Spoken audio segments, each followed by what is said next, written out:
Welcome to the channel of Butterflies and Things. Today we're unboxing a haul from Japan.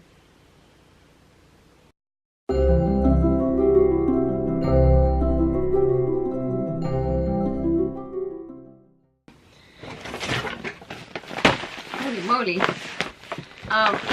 It's decidedly large. It's kind of, it's very kitty. I don't know why. I have no idea why. This is katakana. Can you read it?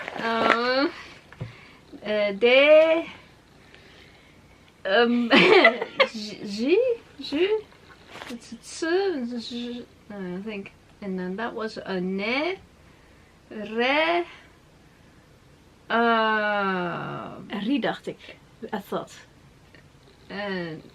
I don't know anymore. It's been too long. It's been like 4 years, yes. Okay, well, sorry. We're going to get in it.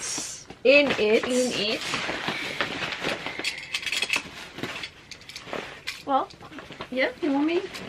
You can. You wanna use the horrible knife, yes. Or you wanna? You start at this end. I'll start at this end. Let's start with the horrible knife on this end. I think you're gonna be faster than me, though. I'll wait for you. Yeah. Meet in the middle. I don't think so. I'm gonna put the horrible knife away. Let's put the horrible knife away. Yes. But I can zoom in on the. Oh my god! Oh my god! Oh my god! You pull. I pull. Wow! That's huge, man. What is all this? What is all this? And how do we get in it? Oh, hey, is this? So it comes from Japan. It comes from Japan. It comes straight from Japan. Let me see if there's no addresses on here. There's an address on here. I can give a sneak peek to the close-up camera. La, la, la, la, Yep, here's a list of stuff that's in it. And did you check it twice and everything? We'll check it after. Wow, that's amazing. Wow.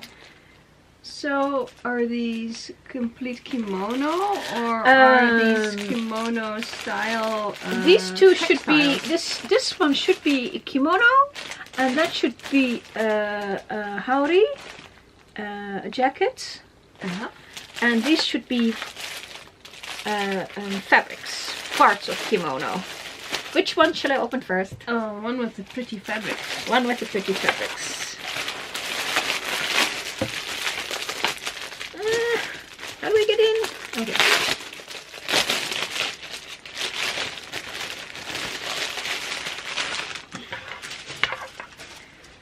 Whoa. So this is beautiful. It feels like a cotton. It's a cotton. They are second-hand, so there will be some staining here and there. Ah, okay. And I think this is a. That's a shawl, maybe.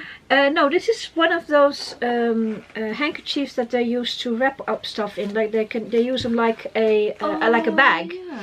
So you have your bento box, and then you wrap this, put it in the middle, and you put the ends of the. And there's special ways of tying it so it becomes a bag. Yeah, I think that's what it is. I didn't know it was going to be that. It's quite large. It is quite large. It's quite large. We can. It's a beautiful cotton. It is a little bit worn here. And the stains are then maybe from bentos and carrying, putting it on the floor or something. I think actually it's because from being kept, because it's right in the middle of the on fold. those folds, yeah. Yeah. So I think it was kept in a stack, and then the ends got stained it. Yeah. Well, So I'm going to use it to make something for a doll, so it shouldn't be a problem. it's nice and thin as well. We discussed in a different video about how the textile for your doll actually has to be thinner than you would normally expect to make the same kind of garment. Indeed. Because you've shrunk the doll, therefore you need to shrink the actual width of the or depth, however you see it, of the textiles. Okay. Next. So there should be there is some. This is it's got a very small. It's got a butterfly on here. It's a butterfly. It's very pretty. Yeah. This is another one, a smaller one. That's completely different. And type it of feels looks like a silk. Does anybody know what silk is? Then it's rayon. Rayon. Yeah, I think that's an O and that's an N. Yeah, okay, that's the poor man's silk. Polyester and rayon. But the nice thing about it is it tends not to crease. Yeah, of course this is creased because it's been actually stacked like this. Yeah. But generally for wearing it doesn't crease as much as cotton does. Yeah, I'm gonna wash it and lay it flat, and then it should the creases should go away. Now this is an actual piece of a kimono. Ooh, yeah. Wow. Oh, that's been made in. That's been. I see. I think this is the. These are Chinese symbols. There's no katakana or hiragana on here. Yeah, but this is feels right. This is polyester. Yeah, it's probably a polyester. And I think it is part of a kimono because it's got the edge of the edge here of the material. Yeah. And but it's made into one of those handkerchiefs again. So I think this entire stack has been made into handkerchiefs, which is nice. Yeah.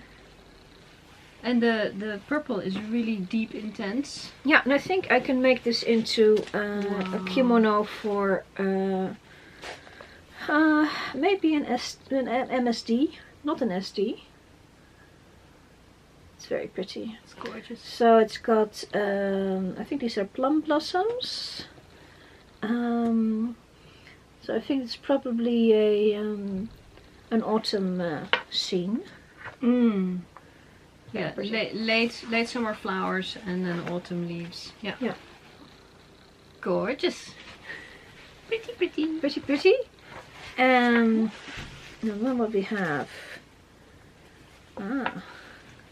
Whoa.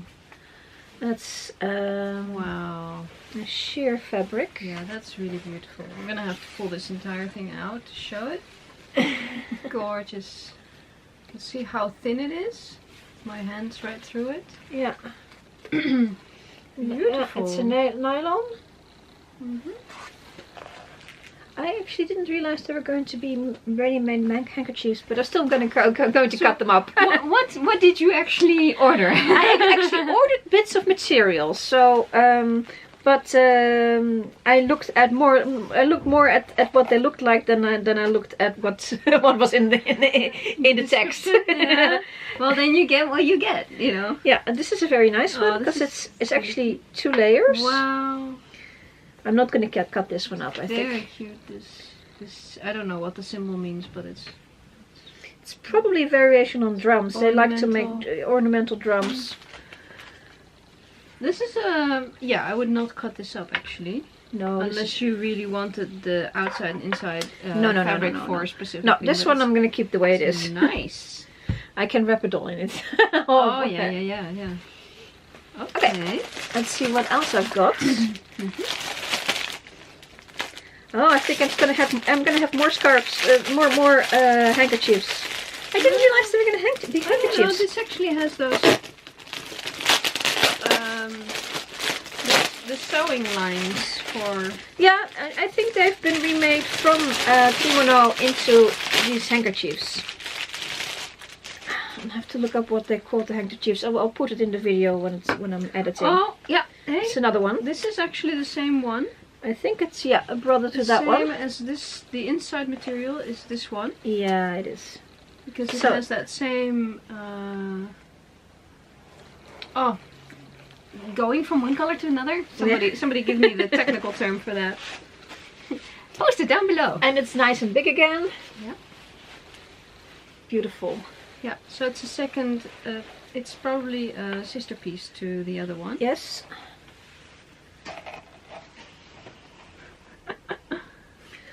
Here we go.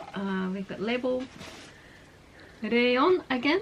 Yeah, like that. The poor man's. Oh, but that is nice. Yeah, this is definitely a piece of a kimono that's been remade into one gorgeous. Piece. It's beautiful.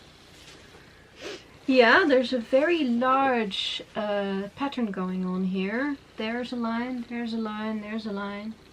Yeah. And I'm just gonna zoom in on the actual patterns, because these are rounds into each other. And the stars. And these are stars which are linked. And this is sort of like a Tetris kind of. Yeah, and here you have waves. And got waves. So, and they all come together. And we have some more waves over here. And then we have another pattern again. Do you know if these are factory made or handmade? Because the actual kimono tend to be handmade, but they are completely and utterly unaffordable. Yeah, the thing about kimono is that kimono is in Japan. You wear it by family. Oh, here's a sort of a brick pattern. Yeah. You wear it in your family and you pass it on in your family. And if it's a second-hand kimono and you're not part of the family, it's actually of no use to you. Yeah. So that's why we end up with these beautiful fabrics. And yes, I think it is handmade, which then are cut up and made into these handkerchiefs, and then sold on eBay to foreigners like us. Because they have no use for them, basically. Yeah, if there's nobody in the family needing to wear them anymore. Yeah, if for whatever reason it stopped being interesting in the family. Here's another one. Oh yeah. It's got it's got a tiny pattern and it's got a broad pattern. Yeah. Let me see if we can. I see. Yeah. So. Yeah. So here's a line, a green line that two patterns. Yeah. Separates two patterns, and then that kind of seems to just like because go along. And there's another little bit. And on the other side of if you had the kimono to go with this, the entire kimono, I think this is just a bit of a sleeve or something. Has this been finished? Yeah, this is a finished. Yeah, this finished edge is the way it's made on the loom. Yeah. The Japanese fabrics are not wide like Western fabrics. Western fabrics are like 150 centimeters or 140 centimeters. These are this one's actually quite a big one. It looks like 50, maximum 50. Usually it's less even. So and is that the standard size? That's the standard size. For making kimono. That's why the sides of this thing. These are the sides from the loom, so they only had to finish off the ends for when it's cut off the loom. Yeah, like that. Again, it's a square piece, so yeah. Now we have a beautiful purple piece, which I don't think it has a pattern on it.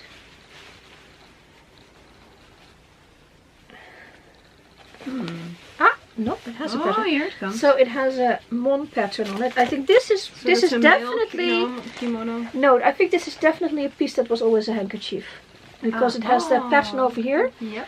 And some text which are from your end upside down. This should be the right side up. Yeah. I don't know what it says. No.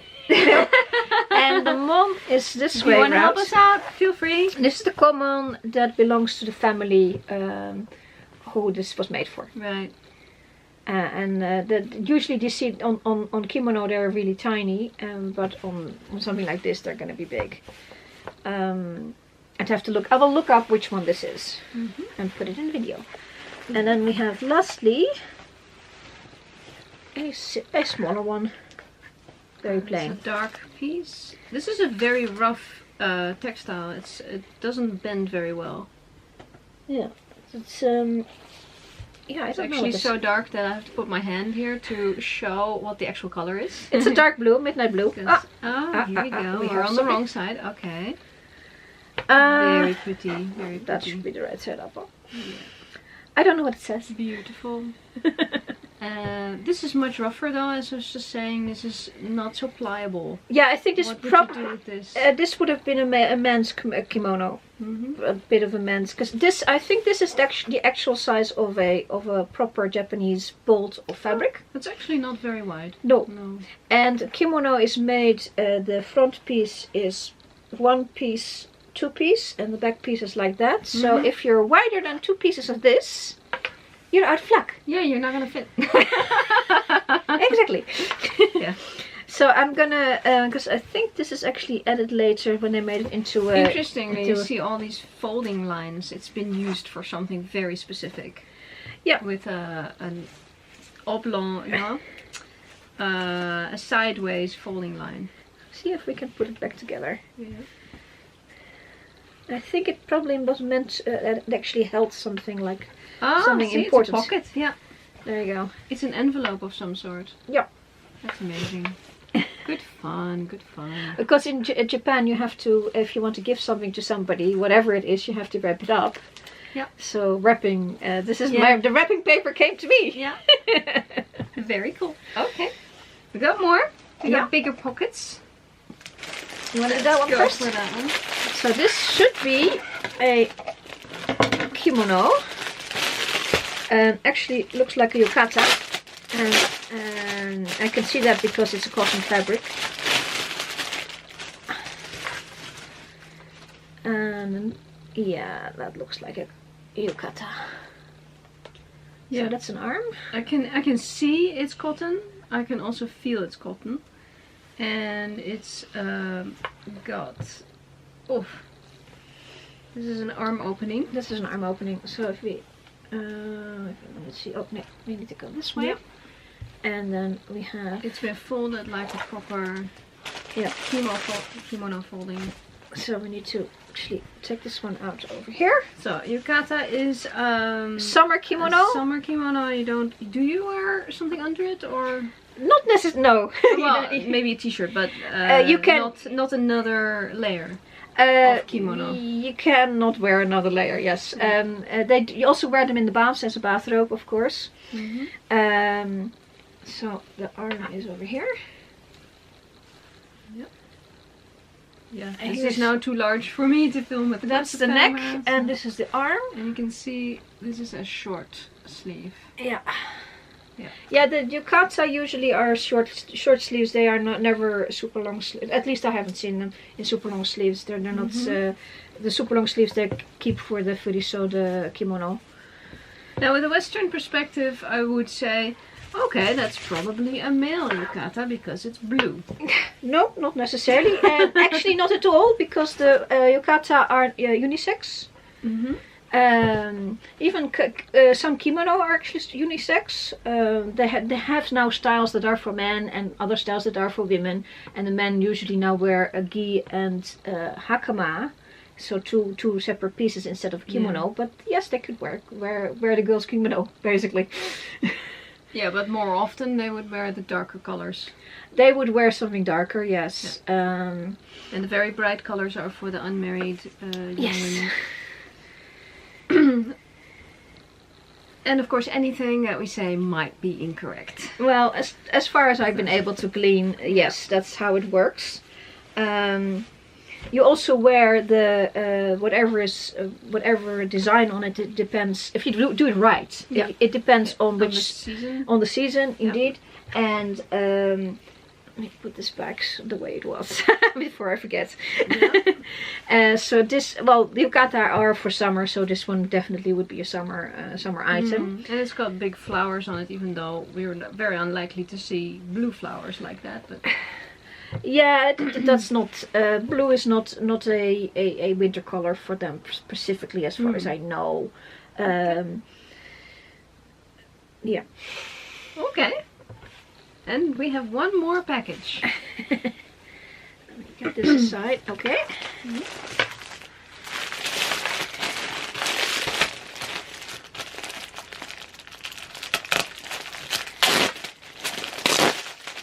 So this is going to be, I hope, a haori, and you can already see these are, I think they're maple leaves. They're very stylized maple leaves. So that would maybe indicate autumn. Yes, and we're having it the wrong way around. So,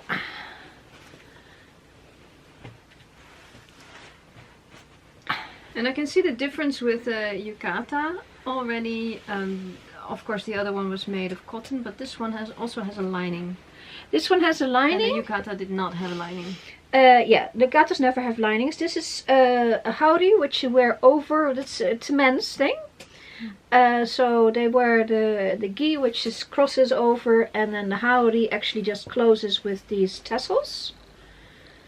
You can either do that or make a fancy knot, of course, and have it like that. But they don't cross over. And they are meant to be worn.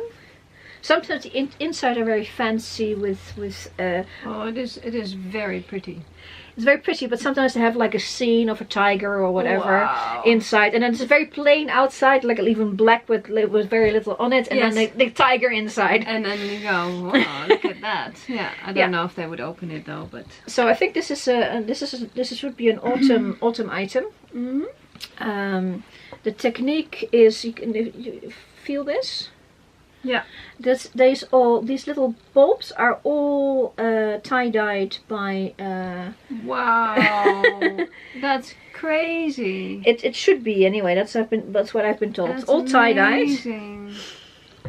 Wow. Phew. Alright. Yeah. So I think that's the entire contents of the, the collection, and it wasn't that much money. Oh, nice. So the thing I really want to make something out of them. I try not to buy complete clothings, because then I sort of go, oh, it's such a nice clothing, I don't want to take it apart. Yeah. Yeah, I wouldn't dare either, but with confident sewing skills. Yeah, this is gonna be in a while in my box of beautiful things before I take it apart. That's why I was a little bit disappointed I actually got the handkerchiefs instead of pieces of... Yeah, you don't want to change yeah. Indeed. But actually with the handkerchiefs I can use the edges that I have already pre-made, and then I don't have to make edges, so I'm not that worried about it. Just this is going to be a while before I cut this off. Yeah, this is... It's beautiful. Alright. Well, thank you for watching, for this interesting unboxing of Japanese materials and textiles.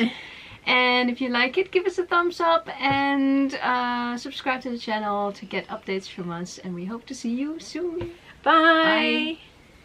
Bye.